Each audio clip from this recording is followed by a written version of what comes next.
Alain, propos d'un Normand. Neutralité scolaire. Le problème de la neutralité scolaire ne se pose guère, que je sache, dans les lycées, sans doute parce que le professeur a alors le temps d'expliquer sa pensée. Mais à l'école, il faut aller vite. Comment alors faire saisir l'esprit des religions, ce qu'il faudrait pourtant? Car rien n'est faux absolument parmi les constructions d'idées, et celui qui sait comprendre cela et trouver une place aussi pour les erreurs, possède sans doute la véritable tolérance. Il me semble que pour entraîner les petits bonhommes de ce côté-là, je les ferai réfléchir, d'abord sur ce peu de science que je leur aurai enseigné, leur faisant voir qu'elles se fondent ou bien sur des raisonnements que tout esprit est obligé d'admettre, ou bien sur des expériences répétées, contrôlées, critiquées, qui sont des preuves aussi. Par la science, leur dirai-je, les hommes pensent en commun beaucoup de choses, et inventent beaucoup de précieuses mécaniques, ce qui resserre de deux manières les liens de société. Ensuite, je reviendrai sur ce que je leur aurais dit de la justice, ou de la vertu, ou du devoir, car le nom n'y fait rien. Je leur montrerai que, sur ces choses-là aussi, les hommes tombent d'accord sans trop de peine, tant que leurs passions n'interviennent point et qu'ils parlent comme arbitres. Car nul ne croit qu'un marché soit juste, si l'acheteur ignore ce qu'il achète, ni qu'il soit juste que l'oisif gagne autant et plus sur une journée de travail que le travailleur lui-même.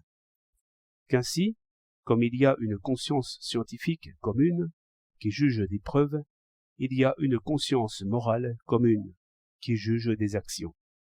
En quoi la société des hommes réalise quelque chose de cette justice?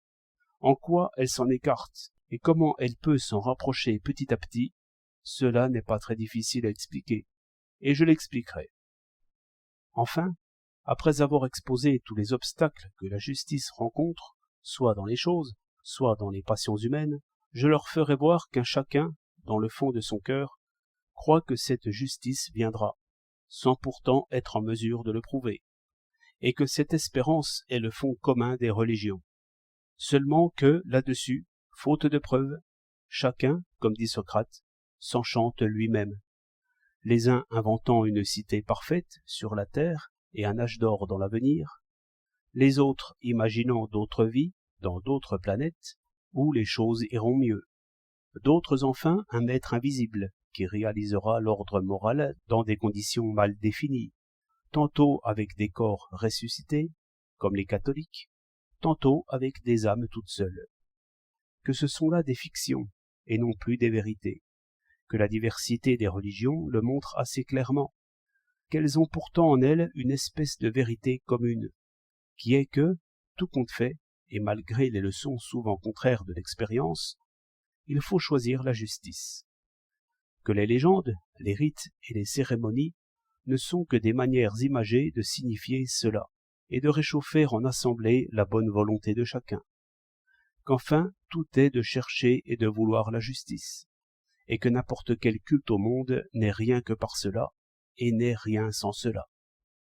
Ces choses dites, je ne craindrai ni les évêques, ni les pères de famille. 21 janvier 1910.